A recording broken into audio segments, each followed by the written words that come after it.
Olá, meus irmãos, a paz do Mestre Jesus esteja com todos vocês.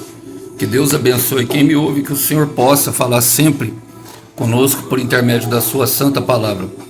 O texto para nossa breve meditação hoje encontra-se no Evangelho de Jesus Cristo, segundo Mateus, capítulo 2.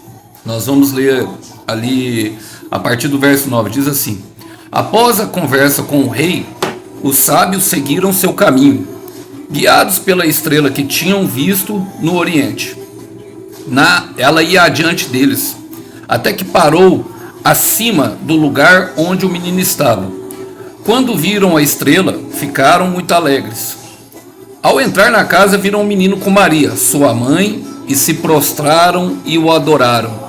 Então abriram seus tesouros e o presentearam com ouro, incenso e mirra. Até aqui. Irmãos, ao contrário do que se pensa a respeito dos reis magos, eles não eram reis. Aqui a palavra coloca eles como sábios. Eles eram considerados sábios porque os sábios eram os alquimistas daquela época. Na verdade, até em algumas versões trazem pastores, que também era um nome. E esse era o nome dado aos cientistas da época. A palavra traz essa perspectiva para nós, para que nós tenhamos uma grande noção do quão o reinado do Senhor Jesus era importante, do quão o nascimento dele. Aquelas pessoas, aqueles estudiosos, esses sábios, eles talvez seriam aquelas pessoas que ficavam estudando as estrelas em seus observatórios nos dias de hoje. Bom, e eu quero trazer para a nossa vida, para o dia de hoje, logicamente, esse texto. Começa falando assim: após a conversa com o rei, os sábios seguiram seus caminhos, guiado pela estrela. Olha só como o Senhor usou. O Senhor usou uma estrela, que era um anjo, na verdade, que tinha visto no ocidente. O Lucas traz essa perspectiva de um anjo para nós. Agora, após a conversa com o rei, os sábios seguiram seus caminhos. Irmãos, o rei aqui é o rei Herodes, que era um rei sanguinário da época de Jesus, manipulador e mentiroso. Nós podemos ver no versículo anterior, porque ele chama os sábios depois de saber que Jesus ia nascer. E qual que era a preocupação de Herodes, meus irmãos? Porque ali a palavra falava que ia nascer o rei dos judeus. E ele tinha esse título de rei dos judeus, apesar de não levar muito em conta, porque ele sabia que as pessoas usavam esse título por interesse, porque ele governava com mão de ferro, ele governava com punho de ferro, chegou a matar até mesmo seus filhos. Ele teve uma morte muito dolorosa e alguns creem de castigo divino, tendo uma doença peniana que provocava bastante coceira e hemorragia, espalhando pus pelo corpo inteiro. Logicamente isso não está na palavra, são perspectivas e estudos que não são comprovados. Eu estou trazendo como uma noção. Mas eu quero trazer essa informação porque ele fala: vão a Belém e procurem o menino com atenção, diz ele. Quando o encontrarem, voltam e digam-me para que eu vá e o adore também. Era isso que ele falava. Então, após a conversa com o rei, seguiram seus caminhos. Irmãos, por quê? Salmo 1 diz que nós não devemos assentar na roda com os escarnecedores, que nós não devemos nos deter no caminho de pecadores. E quando eu falo de pecadores aqui, aqueles que não têm arrependimento, e nem tomar o conselho com o ímpio. Antes, o nosso prazer deve ser meditar na lei do Senhor dia e noite. Irmãos, aquele homem, ele mentia pela seguinte perspectiva: apenas para manipular, para que a vontade dele se cumprisse. Ele era um manipulador, um narcisista. Um homem com muito poder assim, ele é perigoso. Todo narcisista com algum certo poder na mão, ele vai trabalhar em cima da mentira. Em uma gota de mentira, um rio de maldade. Eu quero falar de novo. Uma gota de mentira, um rio de maldade. Perceba que, posteriormente, ele manda matar as crianças. E as pessoas que mentem normalmente não percebem isso. Em Mateus capítulo 5, no versículo 37, a palavra é categórica. Ela fala: seja o seu sim, sim, e o seu não, não. O que passar disso é procedência do maligno. Deus, meus irmãos, ele não tem pacto com a mentira. Não tem isso. Tem pessoas que mentem tanto que a sua mentira passa a se tornar a verdade delas. Eu sei que eu falo com pessoas aqui que procuram uma restauração de casamento. E muitas vezes há até uma sujeição das pessoas no sentido de pensar que ela volta boazinha e se torna, sabe, e começa a trabalhar com mentiras na tentativa apenas de simplesmente suprir os seus prazeres carnais. Irmãos, a nossa posição, ela deve ser a mesma e permanecer. A nossa posição sempre será a mesma e permanecerá do lado da verdade, do lado daquilo que o Senhor fala. Quando acontece desse tipo, não é restauração. Provavelmente você vai ter que procurar por restauração novamente se a pessoa não se arrepender. Sem arrependimento não há restauração. Eu estou falando isso no caso de cônjuge, mas também no caso de amizades, no caso de um filho que volta. É necessário que haja um conserto, é necessário que haja a colocação da verdade. Quando se expõe a verdade, Deus trata nos corações. É necessário que seja feito isso. Bom, e ele fala assim, guiados pela estrada que tinham visto pela estrela que vinha no Oriente. Isso é a ação do Espírito Santo, meus irmãos. Isaías 30, versículo 21. Ouvirás uma voz, não te desvies, nem pela esquerda nem pela direita, porque este é o caminho.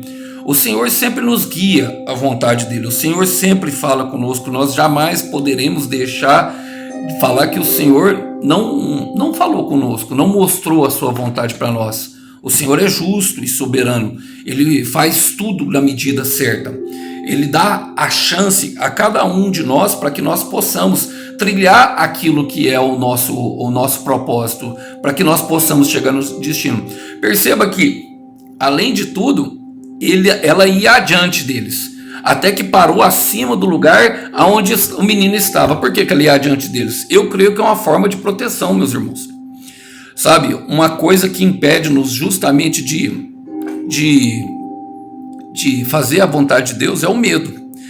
E o medo, ele tem um poder muito grande de paralisar o nosso coração.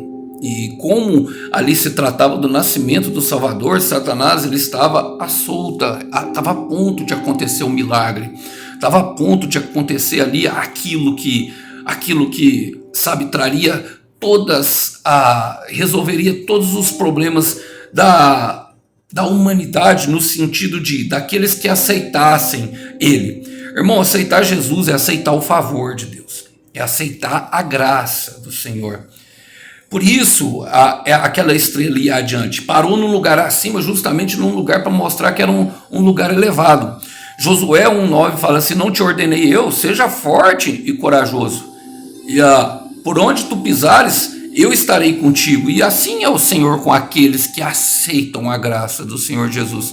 Então o medo, ele tem essa capacidade, sabe, de nos paralisar em frente à promessa, até mesmo perto de um cumprimento. A primeira pergunta que vem na nossa mente é aquela: será que o Senhor falou mesmo? Então a estrela acompanha. Será que é promessa mesmo do Senhor? Será que vai acontecer mesmo? Deixa eu dar uma olhadinha aqui com meus olhos, deixa eu fazer. Irmãos, não faça isso. O Senhor, ele resiste ao soberbo. E o soberbo arrogante fala daquele que quer fazer do seu jeito, com a sua própria mão. Isso é uma ação clássica de quem não confia em Deus. Não queira fiscalizar o agir do Senhor, não queira colocar a mão aonde o Senhor está trabalhando. Olha, quando viram a estrela, ficaram muito alegres. Por quê? Aquele ali era a estrela que denotava a estrela da manhã, o Senhor Jesus. Em Atos 13:52 fala que uma característica, meus irmãos, de quem anda com Deus é a alegria. Eu falei sobre isso, mas eu vou falar. A palavra graça, ela significa, na etimologia da palavra, sharik. E sharik significa favor imerecido, mas a sharar, que é a a raiz da palavra graça significa justamente alegria. Em Atos capítulo 13, versículo 52, diz que os discípulos iam pelo caminho cheios do Espírito Santo e cheio de alegria. Então a alegria entrará na nossa casa. A alegria, ela virá a partir do momento que nós nos disponibilizarmos a caminhar aquilo que o Senhor Jesus colocou em nosso coração. E não tem como ser diferente, meus irmãos. É a partir do momento que nós nos disponibilizamos a entrar no caminho. Ó, perceba aqui, eles falam assim, ó, ao entrar na casa, viram um menino com Maria, sua mãe, e prostraram e o adoraram. Isso é um reconhecimento. Eles entraram na casa, eles foram guiados, mas eles entraram na casa. Isso é a prática da ordem que o Senhor dá. É justamente assim que nós devemos fazer, ser guiados pelos nossos passos de fé, adentrando. Eles conheciam alguém ali? Eles sabiam o que esperava eles? Meu irmão, eles eram cientistas, eu nem sei se eles já tinham visto um anjo antes na vida. Imagina só a situação, o medo que talvez assolava o coração daqueles homens temerosos, mas eles entraram na porta e prostraram e adoraram. Prostrar e adorar fala justamente de Mateus 6,33. Buscai primeiro o reino de Deus e as demais coisas vos será acrescentada. Irmãos, quando nós colocamos o reino de Deus, nós colocamos em evidência a primícia a Deus, as primeiras coisas a Deus. Isso fala de uma santificação. Não porque Deus é narcisista e precisa ser adorado. Irmãos, é um simples fato. Quando nós colocamos a Deus em primeiro lugar, nós começamos a habitar no esconderijo do Altíssimo, o que está escrito em Salmo 91, versículo 1. Isso traz a proteção de Deus para nós, porque Deus nos cerca com amor e proteção, santificando assim todo o nosso ser. Entenda isso, irmão, buscar o reino de Deus primeiro e as demais coisas será acrescentado, é proteger todas as coisas que virão depois. Vocês entendem que aqueles homens, quando chegou a palavra fala que quando chegar a hora de partir, eles retornaram por um outro caminho. Por quê? Porque o homem lá, o Herodes, já tinha preparado a armadilha. Ele queria era matar o Senhor Jesus, tanto que ele mandou matar. Então, eles foram avisados por anjos para irem por outro caminho. Foram avisados em sonho, na verdade. O versículo posterior vai falar isso. Então quem é guiado, além de se manter alegre, sabe, é protegido de todas as armadilhas do diabo. Lembra da semente que cai fora em Mateus 13? Aquela o diabo tem acesso. Aquela tá ali, sabe?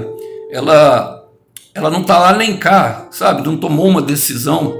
Não tá nem de um lado nem do outro, tá em cima do muro. Então o diabo vem e pega. Mas aquele que segue o Senhor é avisado dos passos a tomar, inclusive quando se refere à armadilha. Bom, e fala assim, então abriram seus tesouros e o presentearam com ouro, incenso e mirra.